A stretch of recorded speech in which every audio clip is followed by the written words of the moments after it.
નમસ્કાર, પ્રણામ, સ્વાગત છે તમારું એક નવા વિડીયોમાં। મિત્રો, આજે આપણે સાંભળશું આપણા ગુજરાત રાજ્યના ભાવનગર જિલ્લાના બગદાણા ધામમાં બનેલી એક સત્ય ઘટના। પરંતુ મિત્રો, આજની ઘટના શરૂ કરતા પહેલા તમને એક વિનંતી છે કે વિડીયોને લાઈક કરી દેજો અને તમારા મિત્રો સાથે શેર કરીને નવા હોય તો ચેનલને સબસ્ક્રાઇબ જરૂરથી કરજો। તો ચાલો શરૂ કરીએ આજની કહાની। એ દિવસે બગદાણા ધામ રોશનીથી ઝળહળી ઉઠ્યું હતું। નવરાત્રીનો સમય હતો અને મંદિરની બહાર દૂર દૂર સુધી ભક્તોની ભીડ લાગેલી હતી। નાળિયેર, અગરબત્તી અને ગુલાબના ફૂલોથી વાતાવરણ સુગંધિત બનેલું હતું। મંદિરની ઘંટડીઓ અને ભક્તોના ભાવથી એવું લાગતું હતું કે આજે આખું મંદિર ખૂબ ભાવથી બાપાની આરતી કરી રહ્યું હોય। આવા સમયે વિનોદ બગદાણા ધામમાં પહોંચી ગયો અને મંદિરના પ્રાંગણમાં પગ મૂકતા જ વિનોદના શરીરમાં એક ધ્રુજારીનો અનુભવ થયો। વિનોદ ઘણા વર્ષોથી બગદાણા ધામમાં બાપા બજરંગદાસના દર્શન કરવા જવાનું વિચારી રહ્યો હતો, પરંતુ કામની દોડાદોડી, કુટુંબની જવાબદારીના કારણે આજ સુધી બગદાણા ધામમાં દર્શન કરવા માટે ન આવી શક્યો। પરંતુ આ વખતે વિનોદે મક્કમ સંકલ્પ કર્યો હતો કે મારે બગદાણા બજરંગદાસ બાપાના દર્શન કરવા માટે જવું છે અને બાપાના દર્શન કરીને મારે મારા મનને શાંત કરવું છે। હવે ધીરે ધીરે વિનોદ પ્રસાદ અને ફૂલો ખરીદવા માટે સ્ટોલ પર ગયો અને ત્યારે જ એની નજર એક ખૂણામાં બેસેલી સ્ત્રી પર પડી। આ સ્ત્રીની આગળ ગલગોટા અને ચમેલીના ફૂલોથી ભરેલી ટોપલી પડી હતી અને એ ખૂબ ઉત્સાહથી આ ફૂલની પાંખડીઓ ગોઠવી રહી હતી। આવું જોઈને વિનોદ થોડી વાર માટે ઊભો રહી ગયો અને ધ્યાનથી જોયું તો આ સ્ત્રી બીજું કોઈ નહીં પરંતુ એની પૂર્વ પત્ની રેખા હતી। રેખા સાથે વિનોદના છૂટાછેડા થયા એને 5 વર્ષ વીતી ગયા હતા અને આ 5 વર્ષમાં આ બંનેનો હજુ સુધી ક્યારેય પણ સંપર્ક થયો નહોતો। આ 5 વર્ષ દરમિયાન બંનેમાંથી કોઈએ પણ એકબીજાનો સંપર્ક કરવાનો કોઈ પણ પ્રયાસ કર્યો નહોતો, પરંતુ આજે અચાનક મંદિરના પ્રાંગણમાં રેખાને ફૂલ વેચતી જોઈને વિનોદના પગ ભારે થવા લાગ્યા અને એના મનમાં પોતાની જૂની યાદો આવવા લાગી। એના લગ્ન જીવનના શરૂઆતના દિવસો, એ સમયના ઝઘડા, દલીલો અને વિખેરાયેલો વિશ્વાસ, અને એ દિવસે કોર્ટમાં જ્યારે તેઓએ ચૂપચાપ કાગળ પર સહી કરી હતી, પરંતુ આજે રેખાને જોઈને વિનોદનો બધો જ ગુસ્સો ઓગળી ગયો હતો। એના થાકેલા ચહેરા પર એક અનોખી ભાવના ઝળકી રહી હતી। હવે વિનોદે મનમાં નક્કી કર્યું કે આજે હું રેખા પાસેથી ફૂલ ખરીદી લઈશ। આવું વિચારીને એ આગળ આવ્યો અને રેખા પાસે જઈને એવું કહ્યું કે મને 10 રૂપિયાના ફૂલ આપો। પરંતુ જ્યારે રેખાએ માથું ઊંચું કર્યું અને એની નજર વિનોદ પર પડી, ત્યારે એક ક્ષણ માટે તો એનો શ્વાસ થંભી ગયો અને એ ચોંકી ગઈ અને એવું બોલી કે અરે વિનોદ, તમે અચાનક અહીંયા કેવી રીતે આવ્યા? આટલું બોલીને રેખા એકદમ શાંત થઈ ગઈ। આજે રેખા પાસે બોલવા માટે કોઈ શબ્દો નહોતા। આજુબાજુના લોકો વાતો કરી રહ્યા હતા, હસી રહ્યા હતા, ફૂલો ખરીદી રહ્યા હતા। આ બાજુ વિનોદ ફૂલો પકડીને ઊભો હતો, પરંતુ એના હાથ ધ્રુજતા હતા। થોડી વાર બાદ વિનોદ બોલ્યો કે હા, હું અહીંયા બાપાના દર્શન કરવા માટે આવ્યો છું। ત્યારે રેખાએ એક ઊંડો શ્વાસ લીધો અને એવું કહ્યું કે વિનોદ, મેં તો ક્યારેય કલ્પના પણ નહોતી કરી કે આપણે આટલા વર્ષો પછી અહીંયા આવી રીતે મળશું। એના અવાજમાં થોડો ડર હતો। ત્યારે વિનોદ હળવાશ ભર્યા સ્વરમાં પૂછવા લાગ્યો કે રેખા, તું અહીંયા ફૂલ વેચે છે? એટલે રેખાએ આંખો નીચે કરી લીધી અને જવાબ આપ્યો કે હા, જિંદગીએ મને આ કામ સોંપ્યું છે એટલે હું એ શહેર છોડીને અહીંયા આવી ગઈ છું। હવે આ જ મારું કામ છે। આટલું સાંભળતા જ વિનોદના મનમાં જાણે કોઈ ધ્રુજારી ઉપડી ગઈ હોય એવું લાગવા લાગ્યું। મિત્રો, એક સમય એવો હતો જ્યારે રેખાએ પોતાનો બિઝનેસ બનાવવાના ખૂબ મોટા સપના જોયા હતા, પરંતુ આજે એ જ રેખા મંદિરની બહાર ટોપલીમાં ફૂલો ગોઠવી રહી હતી. થોડી ક્ષણો માટે મૌન છવાઈ ગયું અને થોડી વાર બાદ બંને ફરી પાછા વાતો કરવા લાગ્યા અને રેખા બોલી ઉઠી કે હવે તમે આગળ જાઓ અને બાપાના દર્શન કરી લ્યો. ત્યારે વિનોદ બોલ્યો કે હા, બાપાના દર્શન કરવા માટે જ આવ્યો છું, પરંતુ અત્યારે ભીડ બહુ વધારે છે. આવું કહીને વિનોદ ત્યાંથી ચાલતો થઈ ગયો, પરંતુ જતી વખતે એનું મન ત્યાં જ અટકી ગયું હતું. એના મનમાં ઘણા બધા પ્રશ્નો હતા કે રેખા અહીંયા કેમ છે અને એ અહીંયા ફૂલો વેચવા માટે મજબૂર કેમ થઈ હશે, અને 5 વર્ષ પછીની આ મુલાકાત શું માત્ર એક સંયોગ છે કે પછી ઈશ્વરની કોઈ બીજી યોજના છે? ત્યારબાદ વિનોદ મંદિરની અંદર ગયો અને બાપાના દર્શન કર્યા અને કપાળે ચંદનનો લેપ લગાવ્યો, પરંતુ એનું મન હજુ પણ ત્યાં જ હતું. અને જ્યારે એ પ્રાર્થના કરી રહ્યો હતો ત્યારે પણ એના હોઠ પર એક જ શબ્દ હતો કે હે બજરંગદાસ બાપા, મને કંઈક રસ્તો બતાવો, આ મારી સાથે શું થઈ રહ્યું છે? હવે બાપાના દર્શન કરીને વિનોદ જ્યારે બહાર આવ્યો ત્યારે થોડીવાર ઊભા રહીને એણે દૂર જોયું તો રેખા ફૂલો વેચવામાં અને આવતા જતા ગ્રાહકોને પૈસા પાછા આપવામાં વ્યસ્ત હતી અને એ હસીને બધાને જવાબ આપી રહી હતી. આ બાજુ વિનોદ પણ જાણતો હતો કે રેખાની આ સ્માઇલ પાછળ ઘણા બધા ઘા છુપાયેલા છે. હવે એના મનમાં ભૂતકાળની યાદો આપોઆપ ખુલવા લાગી. લગભગ 12 વર્ષ પહેલાની વાત છે. એ સમયે વિનોદ અને રેખાના લગ્ન સુરત શહેરમાં ખૂબ ધામધૂમથી થયા હતા. એ સમયે વિનોદ એક ખાનગી બેંકમાં કામ કરતો હતો અને રેખા ફેશન ડિઝાઇનની તેજસ્વી વિદ્યાર્થીની હતી. ધીરે ધીરે સમય વીતવા લાગ્યો અને એના લગ્નને થોડા મહિના થયા હતા. બંને ખૂબ આનંદથી રહેતા હતા. બંનેના અલગ અલગ સપના હતા. રેખા પોતાનું બ્યુટીક શરૂ કરવા માંગતી હતી અને વિનોદ પોતાનો પ્રાઇવેટ બિઝનેસ કરવા માંગતો હતો. પરંતુ થોડા સમયમાં બંને વચ્ચે મતભેદો થવા લાગ્યા. રેખા એવું ઈચ્છતી હતી કે એની કારકિર્દી પણ એટલી જ મહત્વની ગણાય, પરંતુ વિનોદને એવું લાગતું હતું કે રેખા મારા કરતા આગળ નીકળી જશે તો મારું આ ઘરમાં માન સન્માન નહીં જળવાય. હવે બંને વચ્ચે દલીલો થવા લાગી અને સમય જતા ધીમે ધીમે આ દલીલો ઝઘડામાં પરિવર્તિત થઈ ગઈ અને એક દિવસ રેખાએ સ્પષ્ટ કહી દીધું કે મારે એક બ્યુટીક ખોલવું છે અને મેં કોર્સ પણ કર્યો છે. વિનોદ, હું માત્ર ઘરે રહીને ચા અને ખાવાનું બનાવવા માટે નથી જન્મી. ત્યારે વિનોદ ધીરેથી બોલ્યો કે રેખા, સમય આવશે એટલે એ બધું જ થઈ જશે, પરંતુ અત્યારે તું મારી વાત સમજવાની કોશિશ કર. કેમ કે અત્યારે આપણી પાસે રહેવા માટે ઘર છે, એ પણ લોન ઉપર લીધું છે અને એ લોનના હપ્તા ભરવાની જવાબદારી આપણા ઉપર છે. આવા સમયે હું તારા સપના પૂરા કરવા માટે કેવી રીતે ખર્ચો કરી શકું? આ સમયે વિનોદનો સ્વર કઠોર હતો એટલે રેખાને એવું લાગ્યું કે વિનોદે મારી પ્રતિભાને ફગાવી દીધી છે. ત્યાર પછી આ બંને રોજ રોજ નાની નાની વાતોમાં લડવા લાગ્યા.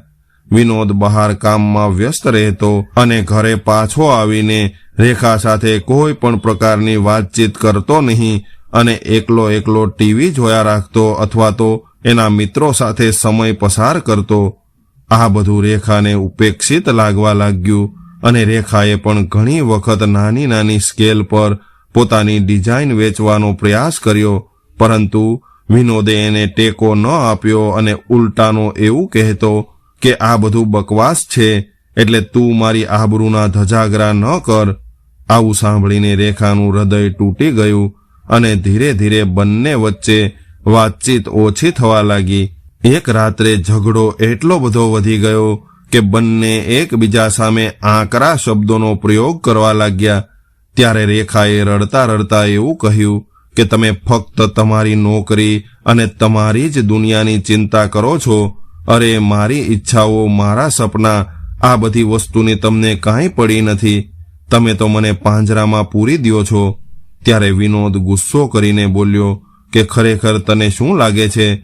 શું આ લગ્ન એ માત્ર રમત છે? અરે, તું શું તારા પતિની મહેનત અને ઘરની જવાબદારીઓ છોડીને ફક્ત તારી કારકિર્દી અને તારું નામ બનાવવા માંગે છે?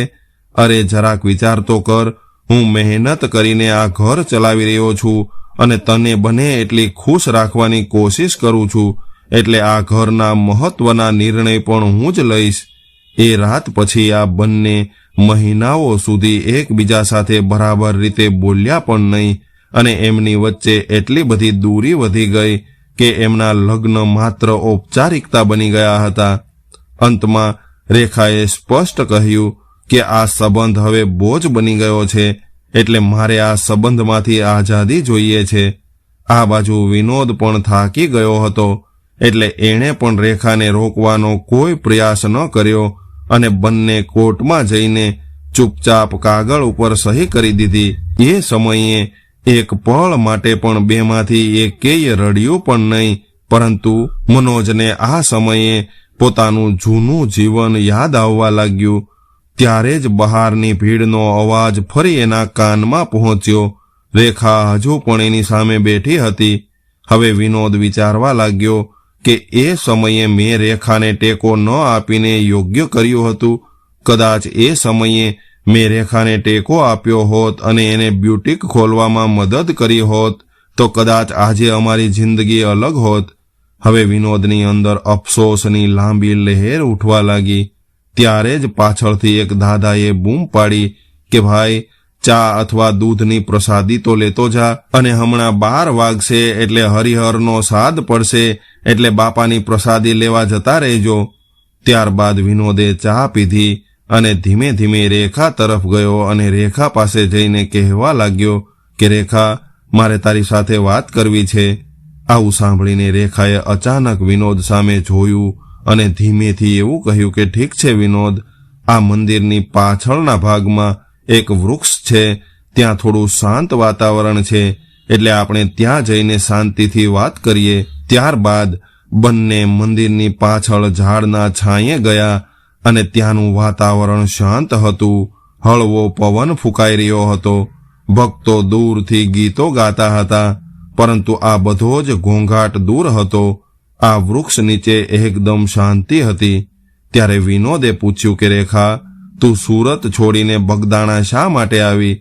એટલે રેખા થોડી વાર મૌન રહી અને કહેવા લાગી કે આપણા છૂટાછેડા પછી મેં નોકરી શોધવાની ઘણી કોશિશ કરી અને મેં થોડા સમય માટે એક બ્યુટીકમાં કામ કર્યું, પરંતુ એવા સંજોગો ઊભા થયા કે મારે આ બધું જ છોડવું પડ્યું, કેમ કે અચાનક મારી માની તબિયત બગડી ગઈ અને એને સારવારની જરૂર પડી.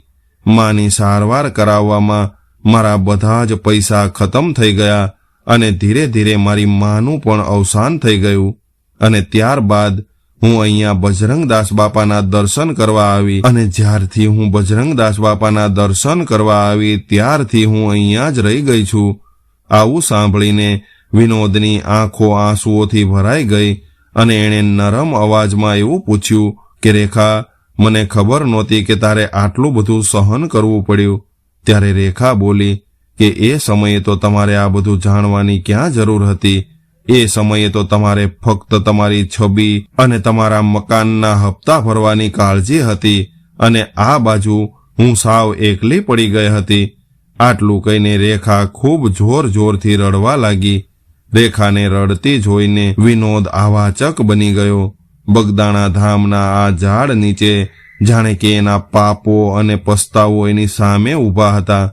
ત્યારે વિનોદે એક ઊંડો શ્વાસ લીધો અને એવું કહ્યું કે રેખા, હું કબૂલ કરું છું કે એ સમયે મારી ભૂલ હતી. મેં તારા સપનાઓની ક્યારેય કદર નથી કરી. મને હંમેશા એવું લાગતું હતું કે હું જાણું છું કે સાચું શું છે અને તારે શું કરવું જોઈએ, પરંતુ એ સમયે હું ખોટો હતો. ત્યારે રેખાએ એની સામે જોયું. હજુ પણ રેખાની આંખોમાં ગુસ્સો હતો, પરંતુ અંદર ક્યાંક ઊંડે ઊંડે ધ્રુજારી પણ હતી. થોડી વાર બાદ રેખા બોલી કે વિનોદ, તમને આ બધું કહેવામાં 5 વર્ષ લાગી ગયા. અરે આટલા વર્ષોમાં તમે મને એક વાર ફોન પણ ન કર્યો અને એ જાણવાની કોશિશ પણ ન કરી કે હું જીવતી છું કે મરી ગઈ છું. રેખાના આવા શબ્દો સાંભળીને વિનોદની આંખો રડી પડી અને રડતો રડતો કહેવા લાગ્યો કે રેખા, હું સાચું કહું તો હું એ સમયે ડરી ગયો હતો. મને એવું લાગતું હતું કે તું મારાથી નફરત કરે છે. કદાચ એ સાચું હતું કે હું મારી જાતમાં જ લપડાયેલો રહ્યો હતો. હું મારી નોકરી, મારી એકલતા અને મારા અહંકારથી આગળ ન નીકળી શક્યો. ત્યારે જ દૂરના મંદિરમાંથી શંખ ફૂંકાવાનો અવાજ આવ્યો. આ બાજુ રેખા બોલી કે વિનોદ, એ સમયે છૂટાછેડા લેવાનો નિર્ણય એટલો બધો સરળ નહોતો. રોજ રાત્રે હું સૂતા પહેલા વિચારતી હતી કે શું હું કંઈ ખોટું કરી રહી છું. પરંતુ જ્યારે પણ મેં તમારા ચહેરા પર તિરસ્કાર જોયો ત્યારે મને એવું લાગ્યું કે આ કરવું યોગ્ય છે. પરંતુ જ્યારે મારી મા બીમાર પડી અને પૈસાના અભાવે એની દવા પણ ન ખરીદી શકી, ત્યારે મને સાચું સમજાયું કે લગ્ન તૂટ્યા પછીનો સંઘર્ષ ખૂબ કઠિન હોય છે. પરંતુ મેં હજુ પણ જે જરૂરી હતું એ બધું જ કર્યું છે. હું મારા પોતાના પગ પર ઊભી રહી. ભલે આજે હું ફૂલો વેચી રહી છું, પરંતુ હું કોઈના પર બોજ બનીને નથી રહેતી. આવું કહેતા જ રેખાની આંખોમાં સ્વાભિમાનની ચિંગારી દેખાઈ રહી હતી. ત્યારે વિનોદ એની સામે ઊંડાણપૂર્વક જોવા લાગ્યો અને એને સમજાઈ ગયું કે આ એ જ રેખા છે, આત્મનિર્ભર અને મજબૂત રેખા. પરંતુ ફરક માત્ર એટલો હતો કે એના સપનાઓની ચમક હવે જીવનની મુશ્કેલીઓથી થોડી ઝાંખી પડી ગઈ હતી.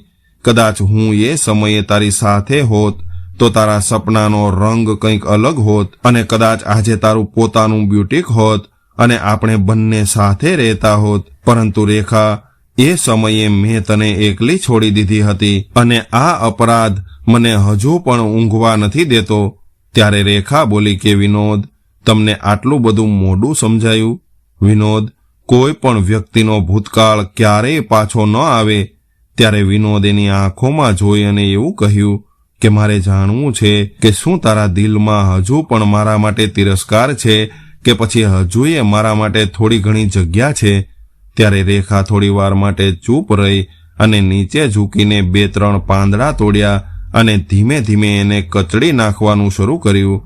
આજે રેખાના અવાજમાં કંટાળો હતો, પરંતુ સાથે સાથે એના અવાજમાં સત્યનો પડઘો હતો. ત્યારે વિનોદ બોલ્યો કે રેખા, શું આપણી વચ્ચેનું અંતર દૂર કરી શકાય છે? એટલે રેખાએ એની સામે જોયું અને થોડી વાર બાદ એવું કહ્યું કે આપણા બંને વચ્ચે એટલી ઊંડી ખાઈ બની ગઈ છે કે આ ખાઈને પાર કરવી એટલી સરળ નથી. આવું સાંભળીને વિનોદ મૌન થઈ ગયો અને એના ચહેરા પર નિરાશા છવાઈ ગઈ. પરંતુ એ જ સમયે નજીકમાં બેસેલા એક વૃદ્ધ ભક્તએ એમને આ બધી વાતો કરતા જોયા. એટલે એ વૃદ્ધ ભક્ત આ બંનેની પાસે આવ્યા અને કહેવા લાગ્યા કે બગદાણાની મુલાકાત લેનાર કોઈ પણ વ્યક્તિના હૃદયમાં આપોઆપ હળવાશનો અહેસાસ થાય છે. બાપાના આશીર્વાદ ત્યારે જ કામ કરે છે જ્યારે એના હૃદયમાં કોઈ ક્રોધાવેશ ન હોય. બેટા, તમારા સંબંધોની અંદર રહેલા દોષને અહીંયા જ છોડી દો અને તમે એક નવો સંબંધ બનાવો. તમારા મનમાં કોઈ પણ પ્રકારની કડવાશ ન રાખો અને બંને સાથે મળીને એક નવા જીવનની શરૂઆત કરો. આટલું કહીને આ વૃદ્ધ વડીલ ત્યાંથી ચાલતા થયા અને થોડી વારમાં ક્યાંક ગાયબ થઈ ગયા. ત્યારે અચાનક રેખાના ચહેરા પર થોડું તેજ દેખાયું અને એ કહેવા લાગી કે વિનોદ, તમને સાચું કહું, આજે જ્યારે મેં તમને જોયા ત્યારે જ હું હચમચી ગઈ હતી. કેમ કે આટલા વર્ષોથી મને લાગતું હતું કે કદાચ જીવનમાં ક્યારેય પણ હું તમને મળીશ ત્યારે હું ગુસ્સો કરીને પાછી ફરી જઈશ. પરંતુ આજે મારું દિલ ન માન્યું. મારા દિલે મને એવું કહ્યું કે જો રેખા, આ એ જ વ્યક્તિ છે જેણે તને સૌથી વધુ હસાવી છે અને સૌથી વધુ રડાવી છે. આટલું બોલતા જ રેખાની આંખોમાંથી આંસુ પડવા લાગ્યા. ત્યારે વિનોદ બોલ્યો કે રેખા, આપણું આવી રીતે મળવાનું કોઈ સંયોગ નથી, પરંતુ ભગવાનની કોઈ યોજના છે. કદાચ ભગવાન આપણને સંકેત આપે છે કે આપણે ફરીથી એક થવાનો પ્રયાસ કરીએ. ત્યારે રેખા બોલી કે વિનોદ, મને ડર લાગે છે કે હું ફરીથી એ જ ભૂલ કરીશ અને ફરીથી હું તૂટી જઈશ તો મારું શું થશે? મારી અંદર હવે એકલા રહેવાની તાકાત નથી રહી. ત્યારે જ વિનોદ એનો હાથ પકડવાનો પ્રયાસ કરવા લાગ્યો, પરંતુ અચાનક અટકી ગયો અને કહેવા લાગ્યો કે રેખા, તું મને એક તક આપ. હું વચન આપું છું કે આ વખતે હું તને ખૂબ ખુશ રાખીશ. હું તારા સપનાને મારા સપના બનાવી દઈશ. વિનોદની આવી બધી વાતો સાંભળીને રેખા શાંત થઈ ગઈ અને એનું મન એના ભૂતકાળના પાના ખોલવા લાગ્યું. એ ઝઘડાઓ, એ દલીલો, એ રાતો જ્યારે એકલી છત તરફ જોઈને રડતી હતી, અને ત્યારબાદ આજે જ્યારે એ જ માણસ એની સામે બેસીને એક નવી તકની વાત કરી રહ્યો હતો. આ બાજુ વિનોદ રેખાના ચહેરાનું મૌન વાંચી ન શક્યો અને એ આશા અને ડર વચ્ચે રેખા સામે જોઈ રહ્યો હતો. ત્યારે રેખા બોલી કે વિનોદ, હું તારી વાત સાંભળું છું, પરંતુ મારું દિલ કહે છે કે એવું જરૂરી નથી કે લોકો પૂરેપૂરા બદલાઈ જાય, અને જો તમે ફરીથી એ જ રીતે કરશો તો મારી પાસે હવે ગુમાવવા માટે કંઈ નથી રહ્યું. ત્યારે વિનોદ બોલ્યો કે રેખા, હું તારી વાત સમજું છું, પરંતુ કદાચ જિંદગીએ મને એકલો ન છોડ્યો હોત તો હું બદલ્યો ન હોત, પરંતુ આ 5 વર્ષોએ મને ઘણું બધું શીખવાડી દીધું છે. રેખા, સંબંધો ફક્ત આપણા અધિકારો પર ભાર મૂકવાથી નથી ચાલતા. એ વાત હવે હું સમજી ગયો છું, અને એ પણ સમજું છું કે પ્રેમમાં સાંભળવું એટલું જ જરૂરી છે જેટલું બોલવું જરૂરી છે. એ જ સમયે રેખા વિનોદની આંખોમાં સત્ય શોધવાનો પ્રયાસ કરતી હતી. બરાબર એ જ સમયે મંદિરમાં આરતી શરૂ થઈ અને શંખનો અવાજ ગુંજી ઉઠ્યો. લોકો હાથ જોડીને ઊભા હતા, એટલે રેખા અને વિનોદ પણ ઊભા થઈને મંદિર પાસે આરતીમાં ઊભેલા લોકોની ભીડમાં જઈને ઊભા રહી ગયા. બંને આરતીમાં ઊભા હતા, પરંતુ રેખાની આંખોમાં આંસુ વહી રહ્યા હતા. હવે આરતી પૂરી થઈ અને લોકોની ભીડ વિખેરાઈ ગઈ. આ બાજુ રેખાએ એની ટોપલી ઉપાડી અને ફરીથી ફૂલ વેચવા બેસી ગઈ, પરંતુ આ વખતે એનું મન વિચલિત થઈ ગયું હતું. એણે ગ્રાહકોને ફૂલ આપવાનું અને પાંદડા ગોઠવવાનું ચાલુ રાખ્યું. આ બાજુ વિનોદની નજર સતત રેખા તરફ ફરતી હતી. થોડી વાર બાદ વિનોદ રેખાથી થોડો દૂર બેસી ગયો. આજે એણે રેખાને કોઈ પણ પ્રકારનું દબાણ ન કરવાનું નક્કી કર્યું હતું, અને હવે વિનોદે પણ બીજી એક દુકાનમાંથી નાળિયેર અને ચંદન ખરીદ્યા અને નાના બાળકોમાં પ્રસાદ વેચવાનું શરૂ કર્યું. રેખાએ દૂરથી આ બધું જોયું ત્યારે એને પહેલાનો વિનોદ યાદ આવ્યો, જે એક સમયે બાળકોનો ખૂબ શોખીન હતો. એમના લગ્નના દિવસોમાં જ્યારે પણ બાળકો નજીક આવતા ત્યારે તેઓ પોતાની સાથે વાતો કરતા. આ એ જ વિનોદ હતો, પરંતુ આજે કદાચ બદલાઈ ગયો હતો. આવું બધું જોઈને રેખાની આંખો ફરીથી આંસુઓથી ભરાઈ ગઈ. હવે રાત થવા આવી હતી અને મંદિર પરિસર દીવાઓથી ઝગમગી ઉઠ્યું હતું. આ બાજુ રેખા પોતાનો સામાન પેક કરીને નજીકના નાના ઘર તરફ જવા લાગી જ્યાં એ રહેતી હતી. હવે એણે ઘરે શાંતિથી બેસીને વિચાર કર્યો કે મેં વિનોદને છૂટાછેડા આપ્યા કારણ કે એને મારા સપનાઓને મારી નાખ્યા હતા, પરંતુ શું તેઓ ખરેખર મારા દુશ્મન હતા કે પછી તેઓ ફક્ત સંજોગોમાં ફસાઈ ગયા હતા, અથવા તો એ સમયે વિનોદ સાચા ખોટાનો ભેદ પારખવામાં અસમર્થ હતા. અરે, વર્ષોથી મેં એકલતા સહન કરી છે, પરંતુ આ સમય દરમિયાન હું એ પણ શીખી છું કે કેવી રીતે મજબૂત બનવું, અને કદાચ હવે હું વિનોદને એક તક આપું તો મારી એક શરત રહેશે કે મારા સન્માન અને મારા સપનાને સમાન સ્થાન આપવામાં આવે. હું હવે એ રેખા નહીં રહું જે ફક્ત તમારો પડછાયો બનીને જીવતી હતી. હવે હું મારી પોતાની ઓળખ સાથે જીવવા માંગુ છું. રેખાએ બહાર આવીને જોયું તો વિનોદ મંદિરના પગથિયા પર બેઠો હતો અને એ થાકેલો હોય એવું લાગતું હતું. ત્યારે જ રેખા એની નજીક આવી અને એવું કહ્યું કે વિનોદ, મારે તમને કંઈક કહેવું છે. ત્યારે વિનોદ ધ્યાનથી એના તરફ જોવા લાગ્યો અને રેખાએ ધીમેથી કહ્યું કે મેં એકલા રહેવાના વર્ષોમાં ઘણું બધું શીખ્યું છે. સંજોગો ગમે એવા હોય, મેં મારી જાતને ક્યારેય કોઈના પર બોજ બનવા નથી દીધી. કદાચ હવે હું તમને બીજી તક આપું તો પણ મારી એક શરત રહેશે કે મારા સન્માન અને મારા સપનાને સમાન સ્થાન આપવામાં આવે. હું હવે એ રેખા નહીં રહું જે ફક્ત તમારો પડછાયો બનીને રહેતી હતી. હવે હું મારી ઓળખ સાથે જીવવા માંગુ છું. ત્યારે વિનોદે તરત જ જવાબ આપ્યો કે મારે એ જ રેખા જોઈએ છે. મારી પણ એવી ઈચ્છા છે કે તારા સપના તું પૂરા કરે અને તારી એક અલગ ઓળખ ઊભી કરે. ત્યારબાદ રેખાએ ધીરેથી હાથ લંબાવ્યો અને વિનોદે એનો હાથ પકડ્યો. હાથ પકડતા જ એની આંખોમાંથી આંસુ વહેવા લાગ્યા અને વિનોદ કહેવા લાગ્યો કે હું વચન આપું છું કે આ વખતે હું તને ક્યારેય એકલી નહીં છોડું.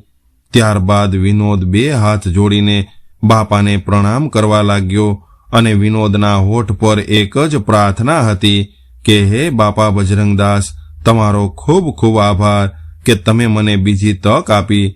પરંતુ હવે હું તમને પ્રાર્થના કરું છું કે મને એવી શક્તિ આપો કે અમે અમારા સંબંધોને મજબૂતાઈથી જીવંત રાખી શકીએ. ત્યારબાદ એ જ રાત્રે તેઓ મંદિરના પ્રાંગણમાંથી એક સાથે નીકળી ગયા. દિવસનો થાક, વર્ષોનું અંતર અને બંનેના હૃદયમાં રહેલો ખાલીપો બધું જ પાછળ રહી ગયું. અને ત્યારબાદ વિનોદે નજીકની દુકાનમાંથી એક માળા ખરીદી અને રેખાના હાથમાં મૂકી. આ માત્ર એક ફૂલ નથી, આ એક વચન છે કે હું તારા સપનાની સુગંધને ક્યારેય ઓસરવા નહીં દઉં. આવું સાંભળીને રેખા ખૂબ જ ખુશ થઈ ગઈ. એ રાત્રે બગદાણા ધામના પ્રાંગણમાં બે વિખૂટા પડેલા હૃદય ફરીથી એક થયા અને બગદાણાવાળા બાપા સીતારામના આશીર્વાદથી તેઓ બંનેને નવા માર્ગ પર ચાલવાની હિંમત મળી. આ ભગવાનનો ચમત્કાર હતો કે જે લોકો એક સમયે અલગ અલગ માર્ગો પર ચાલ્યા હતા તેઓ ફરીથી એક જ માર્ગ પર સાથે ચાલવાની હિંમત એકઠી કરી શક્યા. તો મિત્રો, આજની વાર્તા તમને કેવી લાગી કોમેન્ટમાં જરૂર જણાવજો અને પસંદ આવી હોય તો વિડીયોને લાઈક કરીને તમારા મિત્રો સાથે શેર કરજો અને સાચી શ્રદ્ધાથી કોમેન્ટ બોક્સમાં બાપા સીતારામ લખવાનું ભૂલતા નહીં. બાપા સીતારામ.